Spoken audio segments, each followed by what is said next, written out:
Hey guys, welcome back to my channel, and today I am going to be doing a video that is based off of a character, or lessons I learned from a character that I played in D&D 5th edition. Stick with it.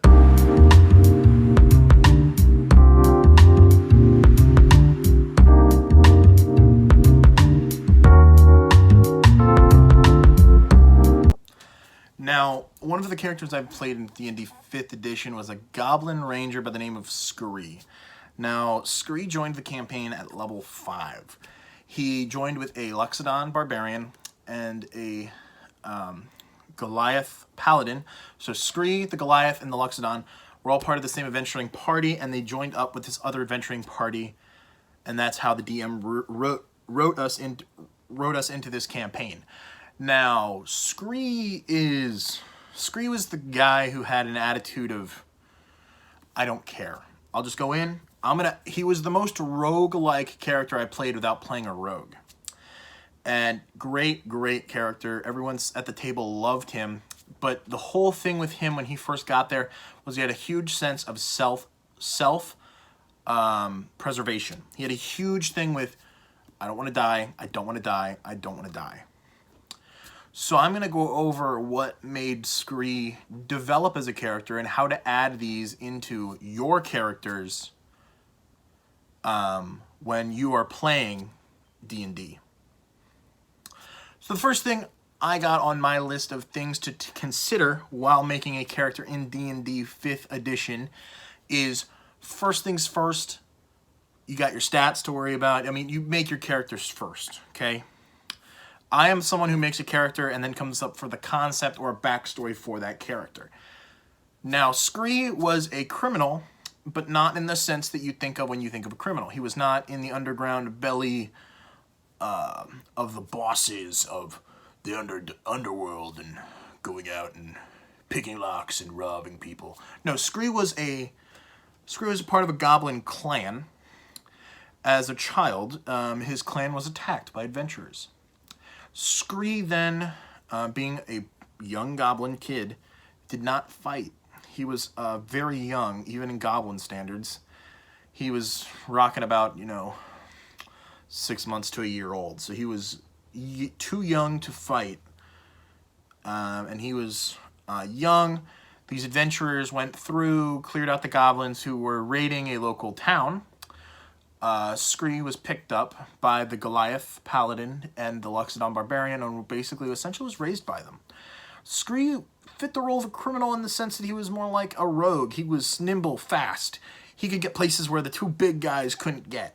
He could go grab things, and he mastered thieves' tools, and he was raised by the Goliath and the Loxodon. Which gets us to the point of your backstory, your background, the little place on your character sheet that actually fits right up here. The background. It should be more than just criminal, charlatan. Think to yourself about when your character creating. My character, he was an entertainer. What type of entertainer was he? Was he a piano-playing, regal stance halfling who sat in taverns playing, slamming his fingers on the keys, creating whimsical music to seduce the local barmaids? Or was he hitting the keys in order to get money? Or was your character a tiefling entertainer who sang in the streets? Or was your character a Goliath who played the drums as an entertainer, who played the drums in order to keep himself busy? Or maybe he was a war drummer in the chance of battle. Or maybe your character was a Yanti exotic dancer. You never know what's going on with your character. Think more about just they were an entertainer. What were they when they were an entertainer? On top of that, when you also think of background, I also want you to think, how do they know each other? How does the party know the other members of the party?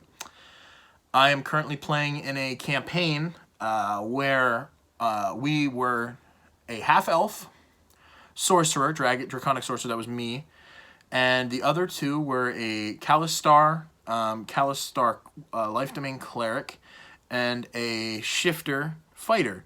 The shifter and the Kalistar were actually related. They were sisters. They aren't sisters in the sense of blood relation, but they are more sisters in the sense of adoption sisters, or they were fostered under the same family. My character knew them basically because my character wanted to find someone. And when he was out searching, he found them. That's another thing to think about when you're doing your background and all that, your backstory for your character. How do they know each other? Bonds, ideals. We get to the point of personality traits, ideals, bonds, and flaws. The section that makes up the right-hand side of your character sheet. Now, these things are important because personality traits is going to make you think about what your character does in certain situations. Now, Scree cared about self-preservation. He was always looking to make a little bit of coin. He didn't mind trying to sleight of hand a noble in front of his guards. But if Scree ever got caught, he would lie through his teeth. He would give up any information he could just to make it out alive and not go to jail. One instance where this showed out in Scree was Scree and the party were trying to take care of a problem in this kingdom where the right-hand man of the king was an evil sorcerer.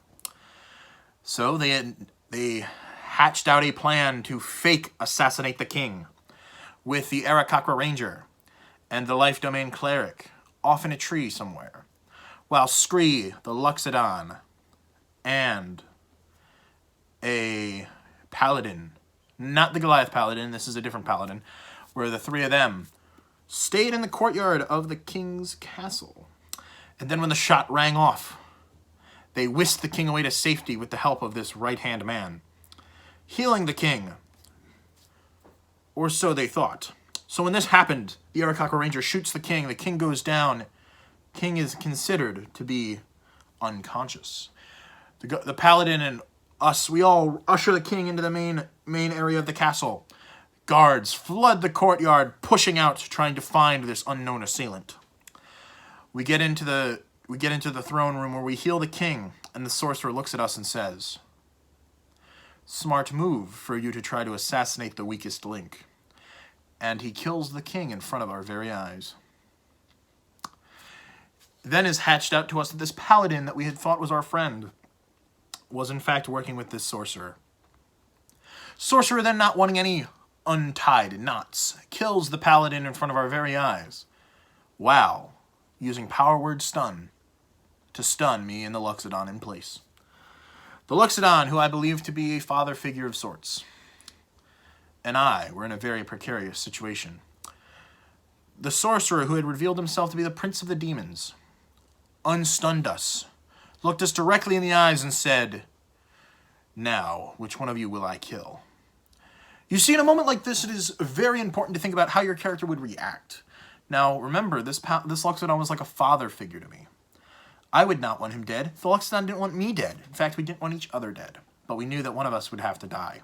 It eventually got to the point where we tried to whittle our way down with the sorcerer, and the sorcerer looked at us and just said, "Eeny, meeny, miny, mo."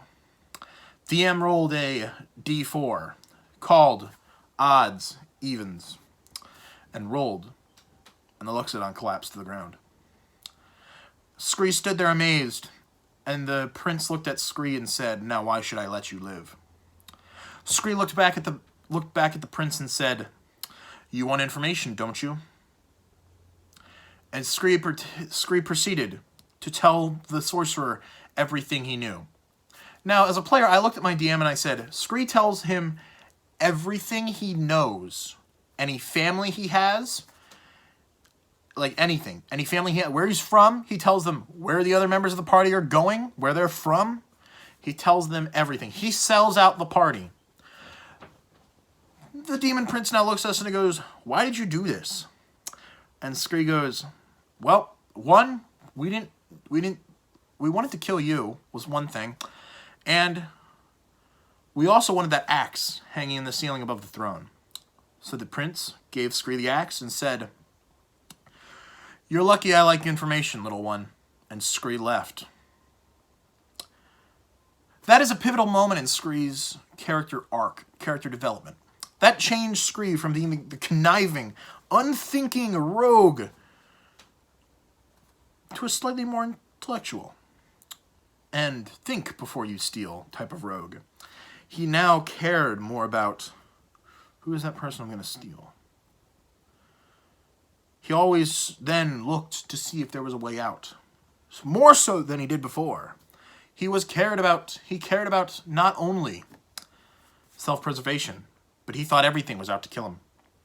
In fact, Scree, and sometimes in a dangerous fight, would repeat over and over on his turn, I'm going to die, I'm going to die, I'm going to die.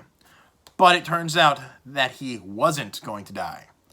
Scree was actually a very, very, very smart character with a relatively modest intelligence score.